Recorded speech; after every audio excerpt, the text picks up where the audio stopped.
হিন্দু মেয়েরাও হিন্দু বউরাও আজকের নওশাদ সাহেবকে বলছে এরকম ছেলে হয় না, এরকম মানুষ হয় না। এটা আমি বলে দিতে পারি। এটা একটা সেকুলার পার্টি, ধর্মনিরপেক্ষ পার্টি। সেই কারণে আমরা যাকে এখান থেকে জন্ম দিয়েছি রাজনীতিতে, ভাঙনের মান সম্মান ইজ্জতকে আজকে তুলে ধরছে, রাজনৈতিক নেতা হচ্ছে। আমি আপনাদের কাছে অনুরোধ করব, এই সোনার টুকরো ছেলেকে আমরা হারতে দেব না। আমাদের দায়িত্ব ভাঙনবাসীর নওশাদকে জেতানো। আগামী দিনে বাম যারা উঠছেন তরুণ প্রজন্ম এবং নওশাদ সাহেবের মতো ছেলেরা, তাদের হাতে আমরা বয়স্করা বেতন তুলে দেব। পশ্চিমবাংলা চোর মুক্ত করো, বিজেপি মুক্ত করো, পশ্চিমবাংলায় দাঙ্গা মুক্ত করো, পশ্চিমবাংলায় ঘুষখোর মুক্ত করো, পশ্চিম নবান্ন থেকে চুরি হটাও। এইভাবে তাদের হাতে বটম তুলে দেব। তা কি করে হলেন? পীরজাদা নওশাদ সিদ্দিকী সাহেব, এখানে আইনজীবী আছেন যিনি সুরক্ষার জন্য, গণতন্ত্র সুরক্ষার জন্য ফিরদৌস শামীম এবং বিকাশ দা গুরুত্বপূর্ণ ভূমিকা পালন করছেন, তারা আছেন। আইএসএফের যুবক নেতৃবৃন্দ আছেন সংগ্রামী, বিশেষ করে ওইদুলের নামে 27টা কেস, কারিমুলের নামে কেস, আর তো ওসমান আছে, এদের নামে ভুরি ভুরি মিথ্যে কেস, সব ভালো ভালো ছেলেদের। আমাদের সিপিআইএমের নেতারা আছেন। বন্ধুগণ, বজিরহাটে মুখ্যমন্ত্রী মিটিং করেছেন, আর এখানে অভিষেক ব্যানার্জি মিটিং করেছেন। বজিরহাটে মিটিং করার নির্যাস উনি যা বলেছেন সেটা হলো, আমার সিকিউরিটি সব সহকাতকে দিয়ে দেবো, এটা একটা কথা। আর একটা ভুল কথা বলে ফেলেছেন, লেদার কমপ্লেক্সটা নাকি উনি করেছেন। উনি করেছেন লেদার কমপ্লেক্সটা, এটা ভুল বলে ফেলেছেন। কি বলবো, ওনার এখন মাথা খারাপ হয়ে গেলে ভুলভাল বকছেন। মানে এই হাওড়ায় গিয়ে বলেছেন এই হাওড়া স্টেশনটা আমি করেছি, মানে হাওড়া স্টেশন হয়েছে ব্রিটিশ আমলে, উনি করেছেন, জন্ম তখন হয়নি, এখন ভুলভাল বকবেন। আর বলেছেন লক্ষ্মীর ভাণ্ডার আজীবন থাকবে, এইটা বলছে। এই তিনটে কথা, আর কোনো কথা নেই। আর এখানে যুবরাজ, যার জেল খাটা উচিত ছিল অনেক দিন, তাই তো নাকি? ওর বউ তো প্রায় ধরা পড়ে গেছিল সোনা নিয়ে, কিলো কিলো সোনা নিয়ে। মানে এয়ারপোর্ট কার আন্ডারে? এয়ারপোর্ট সেন্ট্রালের আন্ডারে। সেন্ট্রাল থেকে ফোন করে ওর বউকে বাঁচিয়ে দিল, জেলে গেল না। অভিষেক যে কোম্পানি খুলেছিলেন, লিপস অ্যান্ড বাউন্স, নাম শুনেছেন? ওনার বাবা ছিল ডাইরেক্টর, মাও ছিল ডাইরেক্টর। আর ওনার হিসেব রাখতেন কাকু, কালীঘাটের কাকু, নাম শুনেননি? কাকুর কণ্ঠস্বর চেক হয়েছে, ধরা পড়ে গেছে। প্রচুর ঘাবলা করেছে, প্রচুর ঘাবলা। বালির টাকা, খাদানের টাকা, পাথরের টাকা, চালের টাকা, মানে পুরো ছেড়েছে। আবার মাস্টারির টাকা। তা অভিষেকের কোম্পানির ম্যানেজার ধরা পড়লো, আর অভিষেককে ছুঁলো না, কেন্দ্রীয় সরকার ছুঁইল না। তো অভিষেকের সঙ্গে সম্পর্ক নেই, বিজেপির সম্পর্ক এটি কি নওশাদ সিদ্দিকীর সঙ্গে? এটা পাগলে বিশ্বাস করবে? হ্যাঁ, অভিষেক ব্যানার্জি এত চোর, সরু লাইন রেখে দিয়েছে পুরো মোদির সঙ্গে, অমিত শাহর সঙ্গে। এটা সারা ভাঙড়বাসী, সারা পশ্চিমবাংলাবাসী জানে মমতা এবং মোদির মধ্যে সেটিং আছে, আছে না নেই? সেখানে অনেক কথা বলে গেল, যা লিস্টি পড়লো উন্নয়নের, বলে গাতি এটা করেছি। ভাঙড়ে এসে বম্বের কথা বলছে, ভাঙড়ে ভোট নিতে এসে বম্বের কথা বলছে।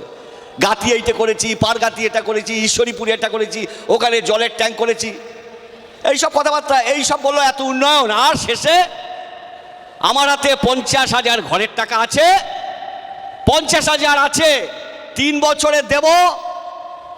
আর দেখলুম কাল বাগবাড়ি থেকে ফোন করেছে, বলে কাকু ওখানে চ্যাটা ফেলে আধার কার্ড নিচ্ছে তো, আধার কার্ড ঘর দেবে। আমি একটা কথা বলি, এখন মোবাইলের সঙ্গে ব্যাংকের সঙ্গে আধার লিঙ্ক আছে তো? হ্যাঁ, যাদের হাতে আধার কার্ড দিচ্ছেন, মোবাইলের নাম্বার দিচ্ছেন, ও কিন্তু মাল ওখান থেকে আপনার ব্যাংকের টাকা ঝেড়ে নিতে পারে, ও দেবেন না। ওরা এত চোর, তৃণমূলের শেকড় শুদ্ধ চোর, শুধু বালি চোর নয়, বেগুন গাছের শেকড় পর্যন্ত চোর। তৃণমূলের জন্ম 84-তে। অনেকে রাশিতে বিশ্বাস করেন, এ পার্টি হলো 84-র পার্টি। সেই চোরের নেতা এসে এখানে নওশাদ সিদ্দিক, যার আয় কমেছে, আর মমতা ব্যানার্জির পরিবারের 27টা কালীঘাটে প্লট হয়েছে, টালির চালায় থাকেন, আর যে নওশাদ সিদ্দিকির আয় কমেছে গতবারের থেকে হলফনামায়, তাকে বলছে বিজেপির সঙ্গে সেটিং। এটা বিশ্বাস কেউ করবে? 15 বছরে উনি তো একটা ছোট পার্টি, জনপ্রিয়তা হয়েছে। আর মমতা তো বড়, পুরো রাজ্য চালাচ্ছে। 15 বছর রাজ্য চালাচ্ছ। মমতা ব্যানার্জি কে?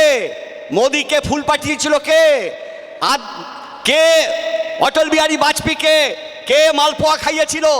কে মন্ত্রিসভার অটল বিহারী বাজপেয়ীর রেলমন্ত্রী কে ছিলেন? কে আজকের ছিলেন? তৃণমূল পার্টি 98 সালে জন্ম দিয়েছে কে? বিজেপির নেতা বলছেন আমরা জন্ম দিয়েছি। সেটিং না থাকলে মমতা ব্যানার্জি শুদ্ধ জেলে ঢুকতো।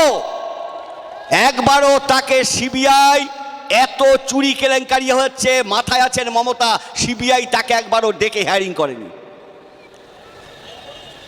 মমতা ব্যানার্জি জেল খেটেছে। মমতা ব্যানার্জি বামফ্রন্টে বলে একদিনও বুদ্ধবাবু, জ্যোতিবাবু জেলে ঢোকেননি। কিন্তু নওশাদ সিদ্দিকী তার দলের সমাবেশ করতে গিয়ে তাকে 40 দিন জেল খাটালো। চুরি কেসে জেল খাটিয়েছে? হ্যাঁ, কোনো ঘাবলা করেছে? অনুব্রতর মতো বালি কেলেঙ্কারি, পাথর কেলেঙ্কারি, অভিষেকের মতো সোনা কেলেঙ্কারি, আর তার বিরুদ্ধে সে ফটাফট কথা বলে যাচ্ছে, মানতে হবে। আমি একটি ব্যাখ্যা দেব না, সেটা আমার প্রিয় আইনজীবী বলে গেছেন ফিরদৌস, যে তার কি করে সিকিউরিটি হলো। আমার নিজের মনে আছে, প্রথম জিতেও বামুনঘাটা পার্টি অফিসে এসেছিল, তারপরের দিন যখন ভাঙড় ঢুকতে যায়, বৈরামপুরে অ্যাটাক হয়েছে। তারপরে যখন ভাঙড় ঢুকতে যায়, অফিস পায় না একটা বিধায়ক। আমি মাঝারেটি গ্রামবাসীকে সালাম জানাবো, তারা অফিস খুঁজে দিয়েছেন। আমি তাদের কাছে কৃতজ্ঞ ভাঙড়বাসী হিসাবে, একজন ভাঙড়ের জনগণ হিসাবে। তার উপরে প্রাণঘাতী আক্রমণ। পঞ্চায়েত নির্বাচনে কি হয়েছে ভাঙড়ে?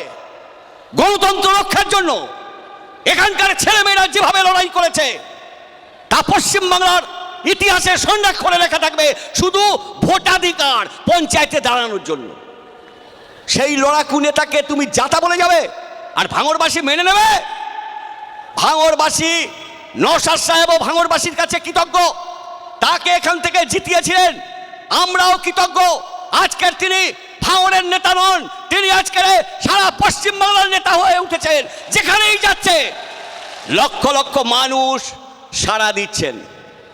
এটা শুধু পীরের বাড়ির ছেলে হলেই হয় না, এটা হয়েছে তার লড়াই, গণতন্ত্রের লড়াই, জমির জন্য লড়াই, বিধানসভায় সততার পরিচয় দেওয়া, নিজেকে কোনো, তিনি বলছেন আমি কোনো বিভাজনের পক্ষে নেই, কর্মসংস্থানের জন্য লড়াই। মীনাক্ষী জেলে গেছে, তার পাশে দাঁড়িয়েছেন। বিদ্যুৎ মণ্ডল খুন হয়েছেন, তার পাশে দাঁড়িয়েছেন। তিলোত্তমাকে যখন, অভয়াকে যখন খুন করা হলো আরজি করে, আর মমতা বললেন মেয়েরা 8টার পর বেরোতে পারবে না রাস্তায়, তখন নওশাদ সিদ্দিকী রাস্তায় দাঁড়িয়ে লড়াই করেছেন, আদিবাসীদের জন্য লড়াই করেছেন, শিক্ষার জন্য লড়াই করেছেন। তার স্লোগানের মধ্যে বামপন্থীদের স্লোগান। আমরা যারা বামপন্থী তারাও বলছি আমাদের সমস্যা হলো মজুরি। লেদার কমপ্লেক্স হয়েছে, মজুরি কম। লেদার হয়েছিল বলে আজকে ভাঙড়ের ঘরে ঘরে মানি ব্যাগের কারখানা হয়েছে, কিন্তু মজুরি কম।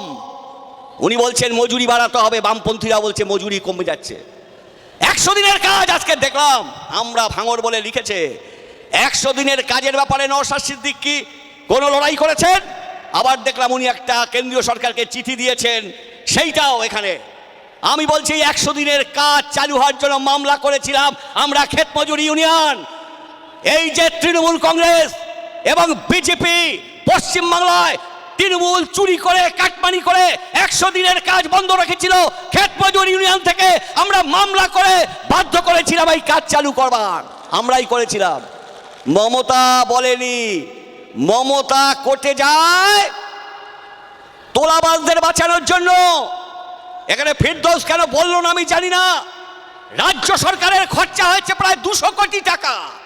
কপিল সিব্বল দাঁড়াতে গেলেই প্রতিদিন তাকে 27-28 লাখ টাকা দিতে হবে।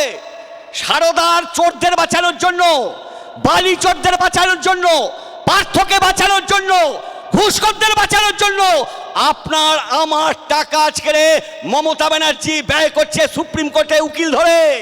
আর নওশাদ যদি প্রতিবাদ করে তাকে জেলে ঢোকাচ্ছে। আপনারা বলুন, লড়াইটা হবে কি হবে না? লড়াইটা হবে কি হবে না? লড়াইটা হবে খাদ্যের জন্য। আমাদের ঘুপসিকলে ঢুকিয়ে দিচ্ছে। আমাদের এই 15 বছর ধরে বিভাজনের রাজনীতি করে, হয় তৃণমূল নয় বিজেপি, হয় তৃণমূল নয় বিজেপি। নওশাদ, বিকাশ ভট্টাচার্য এরা আজকের বলছে কি ওই লাইন থেকে ফিরে আসতে হবে। কাজের দাবি, চাকরির দাবি, গণতন্ত্রের দাবি, কৃষকের ফসলের দাবি, এই নিয়ে রাজনীতি হবে। আর সেই লাইন যখন এগিয়ে যাচ্ছে তখন দিদি এবং মোদির ঘুম ছুটে যাচ্ছে। তাই নওশাদের উপরে আক্রমণ, নওশাদ সাহেবের উপরে আক্রমণ। আমি শেষ কথা বলবো, আমি ওনার সঙ্গে 3টে পদযাত্রায় সারাদিন ছিলাম, আজও ছিলাম। হিন্দু মেয়েরাও, হিন্দু বউরাও আজকের নওশাদ সাহেবকে বলছে এরকম ছেলে হয় না, এরকম মানুষ হয় না। এটা আমি বলে দিতে পারি। এটা একটা সেকুলার পার্টি, ধর্মনিরপেক্ষ পার্টি। সেই কারণে আমরা যাকে এখান থেকে জন্ম দিয়েছি রাজনীতিতে, ভাঙনের মান সম্মান ইজ্জতকে আজকে তুলে ধরছে, রাজনৈতিক নেতা হচ্ছে। আমি আপনাদের কাছে অনুরোধ করব, এই সোনার টুকরো ছেলেকে আমরা হারতে দেব না। আমাদের দায়িত্ব ভাঙনবাসীর, নওশাদকে জেতানো। আগামী দিনে বাম যারা উঠছেন, তরুণ প্রজন্ম এবং নওশাদ সাহেবের মতো ছেলেরা, তাদের হাতে আমরা বয়স্করা বেতন তুলে দেব। পশ্চিমবাংলা চোর মুক্ত করো, বিজেপি মুক্ত করো, পশ্চিমবাংলায় দাঙ্গা মুক্ত করো, পশ্চিমবাংলায় ঘুষখোর মুক্ত করো, পশ্চিম নবান্ন থেকে চুরি হটাও। এইভাবে তাদের হাতে বটম তুলে দেব। আমি শেষ কথা বলবো, আপনাদের কাছে স্লোগান দিন, চোর তাড়াও, নবান্ন থেকে চোর তাড়াও, দাঙ্গাবাজ হটাও, দাঙ্গাবাজ হটাও। 29 তারিখে নওশাদ সিদ্দিক সাহেবকে 1 লাখ ভোটে জয় করুন। ধন্যবাদ, আদাব, সালাম। অসংখ্য ধন্যবাদ কমরেড তুষারকান্তি ঘোষ মহাশয়কে তার সুন্দর এবং সংক্ষিপ্ত বক্তব্য।